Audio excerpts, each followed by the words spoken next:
जय श्री कृष्ण। आप सभी को वृषभ संक्रांति की ढेरों शुभकामनाएं। प्रिय भक्तों, आज के दिन हम बात करने वाले हैं एक बहुत ही विशेष विषय पर। इस विषय के बारे में अधिकतर लोग चर्चा नहीं करते हैं, परंतु हमारा यह उद्देश्य है कि आप सही जानकारियां प्राप्त करते रहें और जो प्रभु भक्ति और प्रभु कृपा प्राप्त करने वाले विशेष दिन है ना, जो विशेष योग बनाते हैं, उनके बारे में हमें आपको बताना चाहिए। ये हमारा दायित्व है। इसीलिए आज लेके आए हैं ये विशेष जानकारी, जिसके माध्यम से आप बहुत अधिक पुण्य कमा सकते हैं। क्योंकि जिस दिन की हम बात करने जा रहे हैं, जिस कर्म की, जिस काम की हम बात करने जा रहे हैं ना, वो आपके जीवन में अथाह सुख, संपत्ति और पुण्य लेके आने वाला है। आप ये कहिए कि एक प्रकार का यह पुण्य फल का फिक्स डिपॉजिट है, जो आपके जीवन में जब भी जरूरत पड़ेगी, जब भी आवश्यक होगा, आपकी सहायता करेगा। ये जो पुण्यदायी तिथि है संक्रांति, इसके बारे में इस वीडियो में हम आपको बताएंगे कि क्या करना चाहिए इस संक्रांति पर, क्यों ये विशेष महत्वपूर्ण है। मकर संक्रांति के बाद अगर सर्वाधिक महत्वपूर्ण संक्रांति है तो ये आने वाली संक्रांति है। इस पर क्या करना चाहिए, क्या नहीं करना चाहिए, इसके विषय में बताएंगे। और जो संक्रांति है ये है किस दिन, क्योंकि देखिए भारत में ये जो संक्रांति है ना, ये 2 दिनों में मनाई जाएगी। दक्षिण भारत में अलग डेट है और उत्तर भारत में अलग डेट रहेगी। इसका कारण ये है कि ये सूर्य की गणना के अनुसार चलता है और उसके अनुसार ये 2 दिनों में अलग अलग क्षेत्रों में मनाई जाने वाली है। इस एकादशी पर बहुत थोड़े से कर्म करके आप बहुत अधिक पुण्य प्राप्त कर सकते हैं। इस प्रकार की ये महत्वपूर्ण एकादशी है, क्योंकि ये राशि में भगवान सूर्य देव का प्रवेश है। तो आज बताएंगे आपको इस महत्वपूर्ण दिन के बारे में कि क्या करें, क्या बिल्कुल भी ना करें, क्या दान दें, क्या पूजा करें और कैसे आप इस दिन पुण्य अर्जित कर सकते हैं। संपूर्ण शास्त्रीय जानकारी आपको प्रदान की जाएगी। आपसे निवेदन है कि अगर जानकारी थोड़ी सी भी अच्छी लगे तो कृपया एक बार वीडियो को लाइक अवश्य कर दीजिएगा। भगवान सूर्यदेव की कृपा प्राप्त करने के लिए कमेंट बॉक्स में अवश्य लिखिएगा जय सूर्यदेव। मकर संक्रांति पर किया जाने वाला दान जिस प्रकार से महत्वपूर्ण होता है, उतना ही अधिक महत्वपूर्ण है इस आने वाली संक्रांति पर किया जाने वाला दान, पुण्य और पूजा पाठ। आप देख रहे हैं देवभूमि ज्योतिष संस्थान का प्रतिष्ठित यूट्यूब चैनल देवभूमि धार्मिक। हम यहाँ पर जो भी जानकारी देते हैं वो ज्योतिष शास्त्र, पंचांग और पुराणों पर आधारित होती है। हम इधर उधर की बातें नहीं करते, आपको बताते हैं कि कौन सा व्रत त्योहार कब करना है, कैसे करना है, क्या विधि है, क्या नियम है। तो सभी व्रत और त्योहारों की सही जानकारियाँ प्राप्त करते रहना चाहते हैं, सही कथाएं सुनते रहना चाहते हैं, तो चैनल को अवश्य ही सब्सक्राइब कीजिएगा और सब्सक्राइब करने के बाद बेल आइकन के निशान को अवश्य ही दबाइएगा। जब आप सब्सक्राइब करते हैं तो एक बेल का निशान आता है, उस निशान को जब आप बनाते हैं, घंटी के निशान को जब आप दबा देते हैं, तभी आपको हमारे वीडियोस मिलने प्रारंभ होते हैं। तो कृपया सब्सक्राइब करें और बेल आइकन को अवश्य प्रेस करें। आइए प्रिय भक्तों, बात करते हैं आने वाली संक्रांति की और फिक्स डिपॉजिट देने वाले, धर्म का, कर्म का और पुण्य का फिक्स डिपॉजिट देने वाले इस महत्वपूर्ण दिन की। प्रिय भक्तों, ये जो संक्रांति है ये 2 दिनों में इस प्रकार से बटी है कि 14 तारीख को अर्थात 14 मई को ये मनाई जाने वाली है दक्षिण भारत में। दक्षिण भारत में जब मनाई जाएगी तो इसका जो पुण्य काल का समय रहेगा वो रहेगा दोपहर को 12:23 से और सूर्यास्त तक। ये पुण्य काल का समय रहेगा दक्षिण भारत के लिए। और उत्तर भारत की अगर हम बात करें तो उत्तर भारत में ये मनाई जाएगी 15 मई को। उत्तर भारत में आपका हरियाणा, पंजाब, दिल्ली, उत्तर प्रदेश और कश्मीर आगे के जो भी क्षेत्र हैं वो सब आएंगे। उत्तर भारत में इसका मनाया जाना है 15 मई को और पुण्यकाल का समय रहेगा सुबह 5:30 बजे से और दोपहर को 12:18 तक। ये एकादशी है विष्णुपदी एकादशी, क्योंकि सूर्यदेव वृषभ राशि में प्रवेश कर रहे हैं तो इसे वृषभ की संक्रांति भी कहा जाता है। आइए पहले आपको समझाते हैं कि संक्रांति होती क्या है। प्रिय भक्तों, सूर्यदेव आप सभी जानते हैं कि लगातार चलते हैं, तो एक एक राशि से होके वो गुजरते हैं, निकलते हैं। जब उनका राशि परिवर्तन होता है, 1 महीने तक लगभग वो एक राशि में रहते हैं। जब वो एक राशि से और दूसरी राशि में प्रवेश करते हैं उसको हम संक्रांति कहते हैं।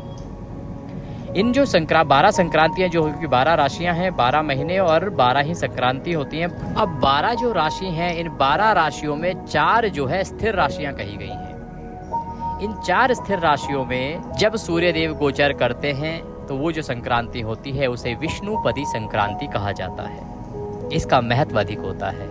तो इसी प्रकार से ये जो संक्रांति है आने वाली, जो है 14 और 15 मई को ये विष्णुपदी संक्रांति है। आइए अब इसको समझते हैं शास्त्रों के अनुसार कि इसकी कर्म क्यों महत्वपूर्ण है और क्या आपको करना चाहिए। देखिए अब जानते हैं कि क्या शास्त्र कहते हैं जो विष्णुपदी संक्रांति है उसके बारे में। तो शास्त्र कहते हैं कि लक्ष्यम विष्णुपदी फलम। इसका अर्थ होता है कि विष्णुपदी संक्रांति में किए जाने वाले जप, तप, दान, पुण्य, हवन, धर्म आदि जो कार्य हैं उनसे मिलने वाला जो पुण्य फल है वह 1 लाख गुना अधिक हो जाता है। आम दिनों में जप, तप, दान, पुण्य आदि करेंगे, उससे जो पुण्य प्राप्त होगा उसकी तुलना में इस दिन, इस संक्रांति के दिन जब आप जप, तप, दान करेंगे तो उसका जो पुण्य फल है वो 1 लाख गुना अधिक हो जाता है। इस प्रकार आपका जो पुण्य है वो आपको 1 लाख गुना अधिक होकर प्राप्त होता है। जो स्थिर राशियां हैं 4, उन 4 राशियों के बारे में एक बार आपको बता देते हैं कि कौन सी वो स्थिर राशियां हैं जिनमें जब संक्रांति होगी तो वो विष्णुपदी संक्रांति कहलाएगी, ताकि कभी अगर मान लो आगे आपको वीडियो से जानकारी ना मिले तो आप स्वयं भी इस जानकारी के आधार पर लाभ ले सके। वृष, सिंह, वृश्चिक और कुंभ, ये 4 राशियां हैं। इनमें जब भी भगवान सूर्यदेव प्रवेश करेंगे, इनकी जो संक्रांति होगी उसे हम विष्णुपदी संक्रांति कहते हैं। स्कंद पुराण के नागर खंड के अनुसार स्नान, दान, जप, श्राद्ध, होम आदिषु महाफलम। इसका अर्थ है कि संक्रांति के दिन, इस संक्रांति के दिन आप जो दान, जप, तप, पुण्य, होम आदि करेंगे अर्थात हवन आदि करेंगे, उससे जो पुण्य प्राप्त होगा महाफल होके आपको प्राप्त होता है। साधारण फल नहीं, वह महाफल के रूप में आपको प्राप्त होता है। अब बात करते हैं स्नान की। मकर संक्रांति पर जो स्नान होता है ना, वो बहुत विशेष होता है। उसको साधारण प्रकार से नहीं किया जा सकता है। एक तो ये जो स्नान आप करेंगे तो ये स्नान आपने करना होगा सूर्योदय से पहले।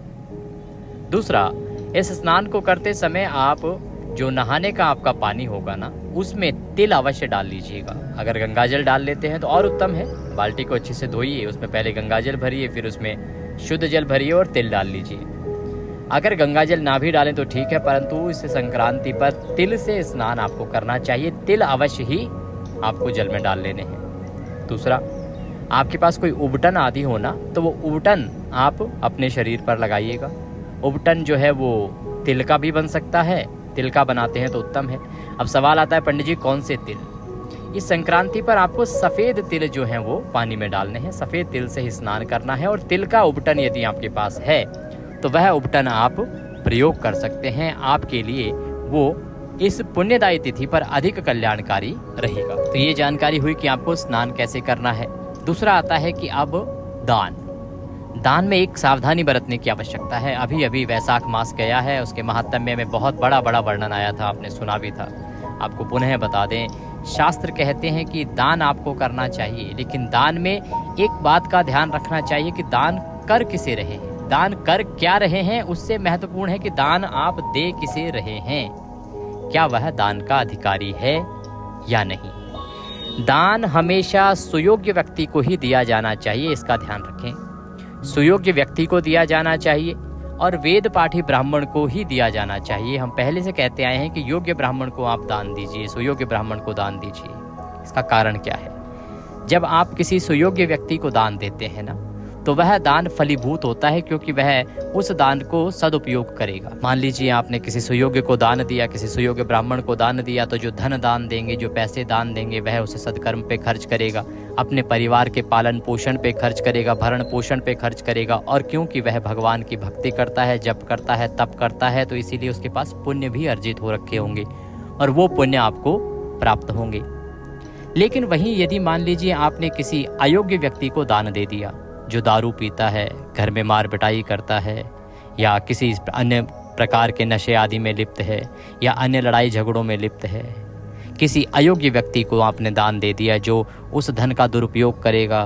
वो मांस मदिरा पे खर्च कर सकता है, दारू पे खर्च कर सकता है, किसी अन्य कुकर्म पे खर्च कर सकता है।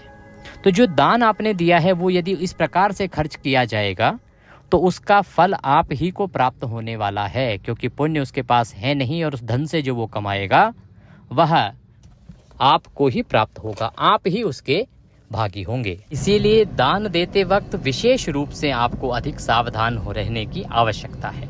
अब बात आती है कि दान करना है तो सुयोग्य ब्राह्मण को क्यों? क्योंकि जो वेद पाठी ब्राह्मण है ना, जो वेदों का पठन करता है, पढ़ा लिखा ब्राह्मण है, उसको जब दान करेंगे तो क्योंकि वो भगवान की आराधना करता है, भगवान के अधिक निकट है, भगवान को जो ज्ञानी ब्राह्मण है, वेद पाठी ब्राह्मण है, वह अधिक प्रिय है, क्योंकि वह वेदों का पठन करने के बाद इस समाज का उद्धार करता है।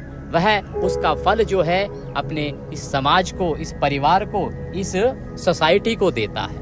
और भगवान कहते हैं कि जो उनके कर्म जो उन्होंने बताए हैं उनका प्रचार करता है, प्रसार करता है, वह भगवान को अधिक प्रिय होता है। तो वेद पाठी ब्राह्मण, पढ़ा लिखा ब्राह्मण जो धर्म कर्म के कामों को जानता है, वह भगवान को अधिक प्रिय है, क्योंकि वह भगवान का एक प्रकार का प्रचारक होता है। दान जो है जब भी दें आप योग्य ब्राह्मण को दें। योग्य ब्राह्मण आपको ना मिले, कोई संचय की स्थिति हो, तो बेहतर ये रहेगा कि आप गौ माता को खिला दीजिए, माता को चारा खिला दीजिए, रोटी खिला दीजिए, उनकी सेवा कर दीजिए। ये बहुत ही बड़ा दान है। मकर संक्रांति पर इसके अतिरिक्त आप तिल दान कर सकते हैं, अन्न दान कर सकते हैं। अन्न दान के अलावा जल दान कर सकते हैं, क्योंकि ज्येष्ठ मास में जो संक्रांति आती है उस पर जल दान का महत्व अधिक है। छाया दान कर सकते हैं। छाया दान किस प्रकार से? छाया का प्रबंध करवाइए कि लोग आएं और उसके नीचे विश्राम करें। शीतल स्थान अर्थात कोई ऐसा छायादार स्थान बना दीजिए, वहाँ कूलर अगर लगवा सकते हैं तो वो लगवा दीजिए, जिससे कि जो राहगीर हैं, रास्ते में चलने वाले हैं, पथिकगण हैं, वो उसका लाभ ले सकें। ब्राह्मणों की सेवा कीजिए। ब्राह्मणों को पंखा दान कर सकते हैं। पंखे दान की महिमा बहुत अधिक है। ये जो महीना होता है ज्येष्ठ मास का, इसमें शीतल जल, शीतल पेय या मीठा जल भी आप वितरित करा सकते हैं। इसका अधिक फल रहेगा आने वाली संक्रांति पर। ये था दान। अब आता है तप। जब तप जो भी आप इस दिन करेंगे उसका जो फल है वो 1 लाख गुना अधिक कैसे प्राप्त होगा? तप क्या होता है? जो आप भगवान की साधना करते हैं, इस दिन आप भगवान के मंत्रों का जाप कीजिएगा। भगवान के मंत्र ओम नमः भगवते वासुदेवाय का जाप कर सकते हैं, महामृत्युंजय का जाप कर सकते हैं, मृत्युंजय का जाप कर सकते हैं, गायत्री का जाप कर सकते हैं। और कुछ नहीं तो अगर आपने गुरु दीक्षा ली है तो आपको एक गुरु मंत्र मिला होगा, उसका जाप जितना अधिक करेंगे उतना अधिक कल्याणकारी है। गुरु मंत्र का जप कीजिए। कुछ नहीं तो राम राम या कृष्ण कृष्ण का जप कर लीजिए, उसका फल भी बहुत अधिक है। जप आपको करना चाहिए। तप के रूप में भगवान की साधना करनी चाहिए, उनका पूजन करना चाहिए। इस आने वाली संक्रांति पर भगवान श्री हरि विष्णु का विष्णु सहस्त्रनाम का श्रवण कीजिए, विष्णु रक्षा कवच का श्रवण कीजिए। आदित्य हृदय स्तोत्र का पाठ यदि आप सुनते हैं तो वो भी इस दिन बहुत अधिक कल्याणकारी है। उसका फल भी इस आने वाली संक्रांति पर बहुत अधिक बताया गया है। तो ये आएगा जप और तप। आपको क्या करना है? दान करना है, जप करना है, तप करना है। इसके अंदर जो भी आप जप तप करेंगे ना, वह आपका महाफल देने वाला होगा। उससे साधारण फल नहीं, महाफल प्राप्त होगा, क्योंकि उस जप तप से पुण्य की जो प्राप्ति होगी वो 1 लाख गुना अधिक होने वाली है, क्योंकि इस दिन विष्णुपदी संक्रांति है। और होम, श्राद्ध और होम क्या होगा? इस दिन आप अपने पितरों की पूजा कीजिए, पितरों के निमित्त तर्पण कीजिए, गीता के 7वें अध्याय का श्रवण कीजिए, 7वां अध्याय सुन के और पितरों को वह जल अर्पित कीजिए। विधि हमने अमावस्या के लिए भी बताई है। जब भी आप कोई पुण्यदायी तिथि समझें जिस पर कि पुण्य अधिक मिलता हो, तो आप पितरों के निमित्त ये कार्य अवश्य करें। गीता के 7वें अध्याय का श्रवण कीजिए, आसन लगा के दक्षिण दिशा की ओर मुख करके बैठ जाएं। एक लोटे में पहले गंगा जल लीजिए, फिर शुद्ध जल भरिए, तुलसी का पत्ता डालिए, सफ़ेद पुष्प है तो वह डालिए, काले तिल हैं तो वो डालिए, कुशा है तो कुशा डालिए, लोटा सामने रखिए, आसन लगा के दक्षिण दिशा की ओर मुख करके गीता के 7वें अध्याय का श्रवण कीजिए या पठन कीजिए। आपके लिए हम प्रत्येक अवसर पर गीता का 7वां अध्याय अपलोड करते हैं और पहले से भी अपलोड किया हुआ है, तो वहाँ से आप देख सकते हैं। गीता के 7वें अध्याय का श्रवण कीजिए। पाठ पूरा होने के बाद भगवान से संकल्प लेकर निवेदन कीजिए कि प्रभु, इस पाठ से जो हमारा पुण्य प्राप्त हुआ है वो पुण्य हम अपने अमुक अमुक पितरों को अर्पित करते, अमुक पितरों को प्राप्त हो। इस प्रकार से पितरों को वह जल अर्पित कीजिए। वो जो जल आप देंगे ना, वो जल अर्पित कीजिएगा आप। यदि कोई ऐसा दिन हो जिस दिन पीपल के वृक्ष में दे सकते हैं तो पीपल की जड़ में देना चाहिए, अन्यथा किसी अन्य वृक्ष के जड़ों में भी दे सकते हैं। जल अर्पित करते समय ध्यान रखिएगा कि ऐसा स्थान हो जहाँ पर कि किसी का पैर ना पड़ता हो, ऐसे स्थान पर आपको वह जल अर्पित करना है। पितरों से निवेदन कीजिएगा कि हे पितरों, इस जल को और इस पुण्य को ग्रहण करो, तृप्त हो तथा प्रसन्न हो के आशीर्वाद प्रदान करो। इस प्रकार से वह जल पितरों को अर्पित करना है।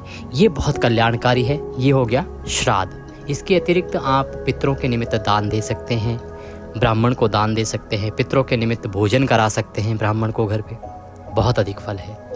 होम से अभिप्राय हुआ कि आप हवन कीजिए, पूजन कीजिए। पूजन हमने बताया, होम कराइए, हवन कराइए।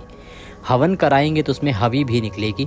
इसको हम आगे समझाएंगे क्योंकि इससे संबंधित विषय आगे आने वाला है, बहुत ही महत्वपूर्ण विषय है, उसको जानते हैं। शास्त्र आगे क्या कहते हैं कि संक्रांतो यानि दत्तानि हव्य कव्यानि दातृभिः तानि नित्यम ददात्रक्कः पुनर्जन्मनि जन्मनि। अर्थ है कि संक्रांति के अवसरों में हव्य और कव्य जो कुछ भी हम दान करते हैं, सूर्य नारायण भगवान उसे जन्म जन्मांतरों तक हमें वापस करते रहते हैं, अर्थात प्रदान करते रहते हैं। ये कौन हमें प्रॉमिस कर रहा है? ये प्रॉमिस हमें सूर्य नारायण भगवान कर रहे हैं। जो कर्म है ना, ये आपका इस प्रकार का फिक्स डिपॉजिट है। आप अभी जो भी करेंगे हव्य और कव्य, वो भगवान सूर्य आपको जन्म जन्मांतर तक प्रदान करते रहेंगे। ये है कि ये इसी जन्म में आपका समाप्त होने वाला है। ये सदा सदा के लिए आपको मिलता रहेगा। अब समझते हैं कि हव्य क्या होता है और कव्य क्या होता है। हव्य जो हम हवन करते हैं, देवताओं के लिए जो आहुति देते हैं, जो देवताओं को हवन के माध्यम से हम अर्पित करते हैं, वह हव्य कहलाता है। और कव्य क्या होता है? जो हम पितरों के निमित्त दान पुण्य करते हैं ना, वह कव्य कहलाता है। तो इस दिन जो भी हम हव्य और कव्य करते हैं, उसका जो पुण्य है वो सदा सदा के लिए स्थिर हो जाता है और वह भगवान सूर्य देव हमें जन्म जन्मांतर तक लौटाते रहते हैं, देते रहते हैं। इस दिन आप हवन कर लीजिएगा, छोटा सा हवन कर लीजिएगा। अधिक अगर हवन ना कर पाएँ तो देखिए, हमने पहले भी आपको बताया है 11-21 आहुति से भी आप हवन कर सकते हैं। उसमें 5 आहुति ग्राम देवता की, 5 आहुति स्थान देवता की, 5 आहुति इष्ट देवता की, 5 आहुति विष्णु भगवान की और 5 आहुति माता लक्ष्मी की। इस प्रकार से आपने 5 आहुतियाँ देनी है। 25 के आसपास आहुति लगेंगी। अधिक से अधिक 11 आहुति दे दीजिएगा आप 11-11 के हिसाब से, और थोड़ी सी सामग्री लेके और ये हवन आप कर लीजिएगा। ये बहुत कल्याणकारी हवन होता है क्योंकि आपके आसपास सबसे ज़्यादा प्रभाव किसका है? स्थान देवता। जिस स्थान पर आप रहते हैं वहाँ के देवता, आपके कुल के देवता कुल देवता, जिस ग्राम में आप रहते हैं वहाँ के देवता ग्राम देवता, भगवान विष्णु और माता लक्ष्मी, वो संसार का पालन पोषण भरण करते हैं। तो इनका आपको हवन और आहुति करनी चाहिए। इससे संबंधित जानकारी हमने पहले भी वीडियो के माध्यम से आपको प्रदान की है, उसे देख लीजिएगा। अगर ना मिले तो कमेंट बॉक्स में लिख के एक बार पूछ लीजिएगा। और पितरों के निमित्त जो बात कर रहे हैं हम, उसमें आपको विधि बताई है ना कि पितरों के निमित्त आपको जो कर्म करने हैं, उसमें जो गीता जी की जो विधि बताई है हमने, गीता जी के 7वें अध्याय का श्रवण और उसका पुण्य अर्पित कीजिएगा। इसके अतिरिक्त आप कौवों को इस दिन भोजन खिलाइएगा, कुत्तों को दे सकते हैं, चींटियों को खिला सकते हैं, गौ माता को दान दे सकते हैं, या सदाचारी ब्राह्मण को आप दान दे सकते हैं। आप श्राद्ध कर्म करते हैं तो आपको अवश्य ही पता होगा कि 5 लोगों के लिए किस प्रकार से हवि निकाली जाती है। तो हव्य और कव्य, इसे आपको नहीं भूलना है। संक्रांति के दिन प्रत्येक संक्रांति पर आप इसको करें तो अति कल्याणकारी रहता है। ये आपका एक प्रकार का फिक्स डिपॉजिट है। किसका? पुण्यों का फिक्स डिपॉजिट है साहब।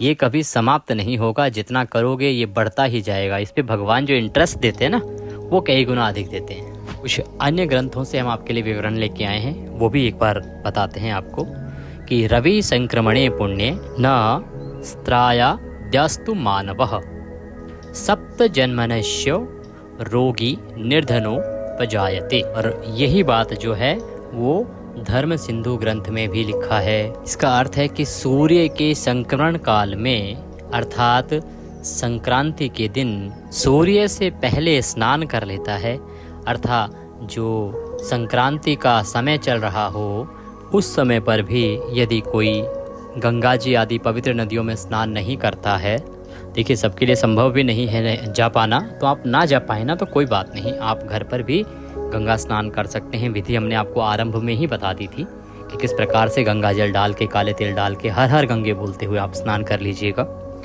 तो ये आपके लिए कल्याणकारी होगा।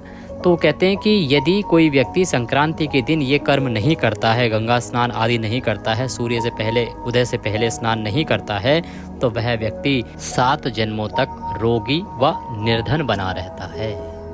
अब बहुत सारे लोग सवाल करेंगे, पंडित जी फिर स्नान करना कब है? संक्रांति के दिन क्या किसी भी समय कर सकते हैं? सूर्योदय से पहले ही आवश्यक है क्या? कि संक्रांति के दिन यदि संभव हो तो सूर्योदय से पहले उठकर स्नान कीजिएगा, ये सर्वोत्तम रहेगा। चीज और बात बताते हैं आपको कि जो विष्णुपदी संक्रांति है या अन्य कोई संक्रांति है ना, उस समय में हमें किसी दूसरे का अन्न नहीं खाना चाहिए। अगर आप दूसरे का अन्न खाते हैं तो आपका 1 महीने का, 3 महीने का, 6 महीने का पुण्य नाश होता है।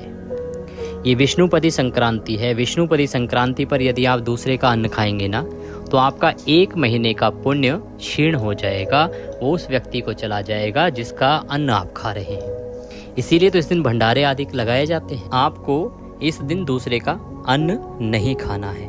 12 संक्रांति हैं, 12 संक्रांतियों का अलग अलग इसमें स्थान बताया है। यदि आप विश्व संक्रांति का खाते हैं तो उसमें 3 महीने का पुण्य जो है वो नाश होता है। या जब उत्तरायण आता है ना, जिसे मकर संक्रांति कहते हैं, तो मकर संक्रांति पे यदि आप खाते हैं तो 6 महीने का पुण्य नाश होता है। अभी जो आने वाली है ये विष्णुपदी संक्रांति है, तो विष्णुपदी संक्रांति पे यदि आप दूसरे का अन्न खाते हैं तो 1 महीने का पुण्य नाश को प्राप्त हो जाता है। विष्णुपदी संक्रांति में तुलसी पत्र भी नहीं तोड़ना चाहिए, इसका भी विशेष ध्यान रखिएगा।